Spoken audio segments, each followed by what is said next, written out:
మీకు విషయం తెలుసా? ఎదుటివాడు దేవుడు వాడుకునేవాడైనా, అతనిలో దేవుని జ్ఞానం ఉన్నా, దేవుని సత్యం ఉన్నా, మనకేదైనా నచ్చకపోతే మొత్తం ఆ వ్యక్తినే తప్పంటాం. కారణం చెప్పనా, మనం అందరం ఆకాశం నుంచి ఊడిపడ్డాం. మనం ఒక వ్యక్తిని నిర్ణయించుకునేటప్పుడు మనకు నచ్చని దాన్ని బట్టి ఈ వ్యక్తి అలాగాని మాట్లాడతాం. నేను ఒక కొటేషన్ రాశాను. మనకు ఒకసారి ఏదైనా సరే తప్పు అనిపించిందంటే, ఒక వ్యక్తిలో ఏదైనా సరే తప్పు అనిపించిందంటే, ఆ వ్యక్తిలో ఎంత జ్ఞానంగా ఉన్నా సరే మనం మొత్తాన్ని తప్పుగానే చూస్తామంట.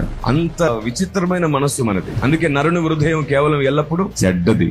ఒక్కసారి ద్వేషించడం ప్రారంభించామంటే, ఆ ద్వేషించే వ్యక్తులు ఎంత మంచున్నా సరే మనకు చెడ్డగానే కనబడుతుంది. అందుకే బైబిల్ ఒక మాట ఉంటుంది, తీపిని చేదని, చేదును తీపి అని చెప్పువారు కలరు, వీరిరువురు యెహోవాకు హేయులు. ఒక్కసారి ఆలోచించండి, ఎదుటున్న వ్యక్తి నీకు నచ్చాడా లేదా అనే దాన్ని బట్టి నువ్వు డిసైడ్ అవుతున్నావు కదా, దేవునికి నచ్చాడా లేదా అని ఒకసారి ఆలోచించి చూడండి. భయం వేస్తుంది ఏ వ్యక్తిని కూర్చైనా తప్పుగా అనుకోవడానికి. ఒకడు తప్పు ఒకడు ఒప్పు అని చెప్పి నిందలు వేస్తూ పోతుంటే సంఘానికి ఎప్పుడు లాభం ఉండదు. వ్యక్తిగత దూషణ కంటే